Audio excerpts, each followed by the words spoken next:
मुझसे कितना बड़ा अपराध हो गया, मुझे क्षमा कर। मैं आज ही जाकर मरियम को अपने घर ले आऊंगा। इन दिनों में मरियम उठकर शीघ्र ही पहाड़ी देश में यहूदा के एक नगर को गई और जकरिया के घर में जाकर इलिशिबा को नमस्कार किया। अरे मरियम बहन, तुम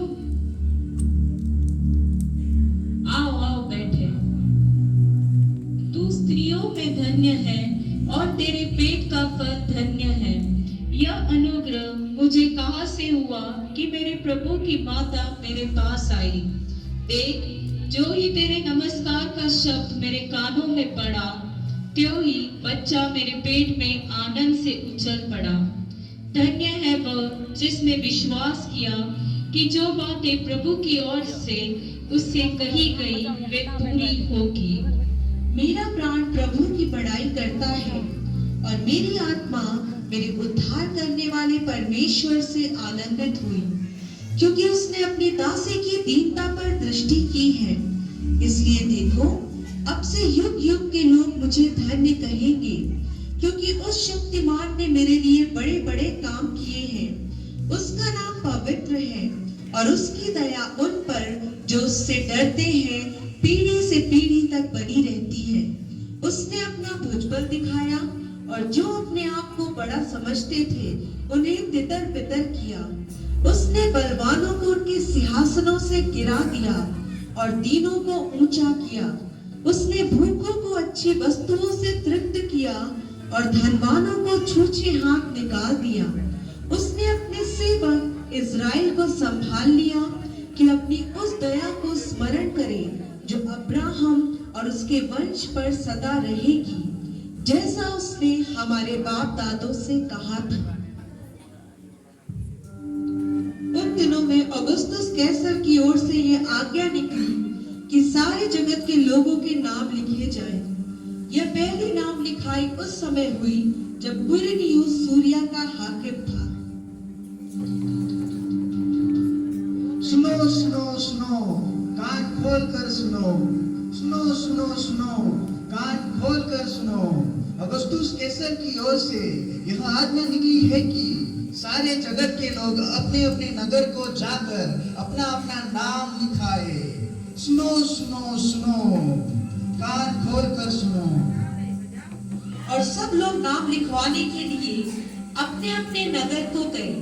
सो यूसुफ भी इसलिए कि वह दाऊद के घराने और वंश का था, गलील के नासरत नगर से यहूदिया में दाऊद की नगर बैतलहम को गया कि अपनी मंगेतर मरियम के साथ जो गर्भवती थी नाम लिखवाए।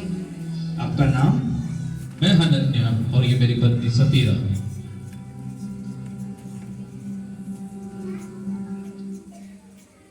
सफर की विपदा मरियम यूसुफ सहते हैं और कहते हैं, करीब है बस नगर हमारा, आपस में यूं कहते हैं। सफर की विपदा मरियम यूसुफ सहते हैं और कहते हैं, करीब है बस नगर हमारा, आपस में यूं कहते हैं।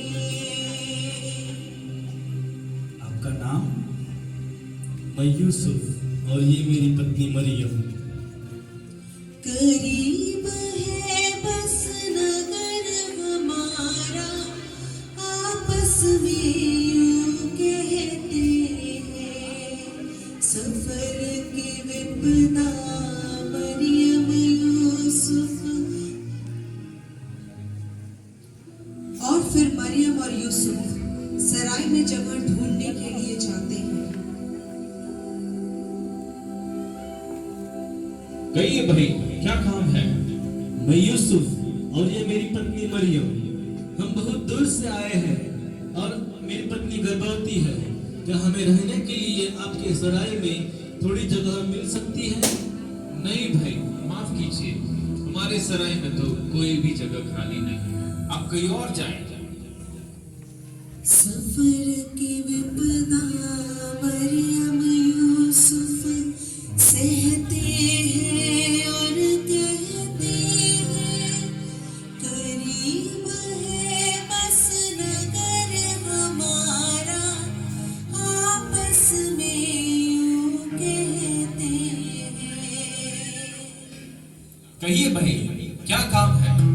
मैं यूसुफ और ये मेरी पत्नी मरियम, हम बहुत दूर से आए हैं और मेरी पत्नी गर्भवती है। क्या हमें रहने के लिए आपके सराय में थोड़ी जगह मिल सकती है? नहीं भाई, मेरे सराय में कोई जगह खाली नहीं है, पर हाँ, एक गौशाला है, आप चाहे तो वहां रुक सकते हैं। हेरोदेस राजा के दिनों में जब यहूदिया के बैतलहम में यीशु का जन्म हुआ, तो पूर्व से कई ज्योतिषी यरूशलेम में आकर पूछने लगे, हम पूर्व देश से 3 मजूसी आए हैं और हम राजा से मिलना चाहते हैं। आप यही रुकिए, मैं राजा से पूछकर आता हूँ। बादशाह सलामत की जय हो। पूर्व देश से 3 ज्योतिषी आए हैं और वे आपसे मिलना चाहते हैं। उन्हें हमारे समक्ष पेश किया जाए।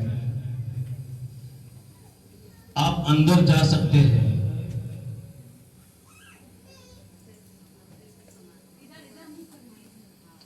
बादशाह सलामत की जय हो। यहूदियों का राजा जिसका जन्म हुआ है कहाँ है? क्योंकि हमने पूर्व में उसका तारा देखा है और उससे मिलकर उसको प्रणाम करने आए हैं। राजा? कौन सा राजा? यहाँ का राजा तो मैं हूँ। सरदार काहिम को मेरे सम्मुख पेश किया जाए। सरदार काहिम हाजिर हो।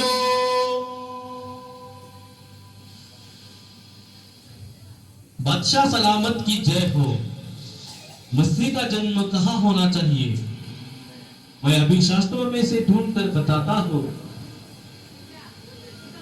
यहूदिया के बैतलहम में, क्योंकि भविष्यवक्ता के द्वारा यो लिखा गया है, हे बैतलहम, तू जो यहूदा के प्रदेश में है, तू किसी भी रीति से यहूदा के अधिकारियों में से सबसे छोटा नहीं, क्योंकि तुझ में से एक अधिपति निकलेगा जो मेरी प्रजा इस्राएल की रखवाली करेगा। तुम जा सकते हो। जाओ, उस बालक के विषय में ठीक मालूम करो और जब वह मिल जाए तो मुझे समाचार दो, ताकि मैं भी आकर उसको प्रणाम करूं। बादशाह सलामत की जय हो।